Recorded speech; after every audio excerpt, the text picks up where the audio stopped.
Hi friends, இன்றைக்கி நம்ம பார்த்தீங்கன்னா ஒரு 5 kg first birthday cake order தான் பார்க்க போகிறோம்.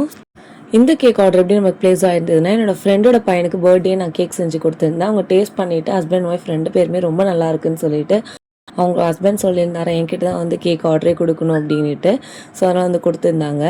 கீழே பார்த்தீங்கன்னா வந்து சாக்லேட் ட்ரஃபிள், மேலே பார்த்தீங்கன்னா வந்து பிளாக் கரண்ட் சொல்லிட்டு 2 டயர்ஸ் செஞ்சுருந்தோம். ஜங்கிள் தீமில் தான் வேணும், ஏன்னா குட்டி பாப்பாவுக்கு வந்து ஜங்கிள் தீம் வந்து ரொம்ப பிடிக்குன்றதுனால சொல்லியிருந்தாங்க. பிகாஸ் அவருக்கு அனிமல்னால் ரொம்ப பிடிக்குமா, முடிஞ்ச அளவுக்கு கேக்கில் ஃபுல்லாகவே நீங்கள் அனிமல்ஸ் வந்து ப்ளேஸ் பண்ணிவிடுங்க அப்படின்னு சொல்லியிருந்தாங்க. நம்ம இந்த கேக் வந்து ஸ்டிக்கர்ஸ் வச்சு தான் பண்ணியிருந்தோம். கீழே பார்த்தீங்கன்னா 3 kg, மேலே வந்து ஸ்பேஸு, அதுக்கு மேலே வந்து 2 kgன்னு சொல்லிட்டு பண்ணியிருந்தேன். ஏற்கனவே என்னோடய தங்கச்சி பாப்பா பர்த்டேயில் அந்த ஸ்பேஸ் வச்சு பண்ணும்போது கொஞ்சம் சொதப்புறதுனால எனக்கு கொஞ்சம் பயமாகவே இருந்தது. பட் அதில் வந்து பட்டர்ஃப்ளை வைக்க போய் தான் வந்து எங்களுக்கு கேக்கே வந்து ஃபுல்லாக வந்து எப்படி சொல்கிறது, டேமேஜ் ஆகிடுச்சு. பட் இந்த இதில் வந்து எனக்கு எந்த ப்ராப்ளம்ஸும் இல்லை. ஈஸியாக நம்ம வென்யூவில் போய் செட் பண்ணி கொடுத்துட்டு, ஸோ பேபி பாயும் வந்தார். ரொம்ப ஜாலியாக கேக்கை பார்த்துட்டு இருந்தார்.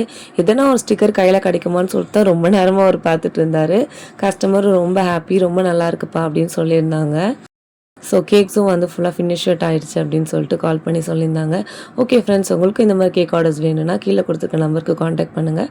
நெக்ஸ்ட் வீடியோவில் பார்க்கலாம். Bye friends.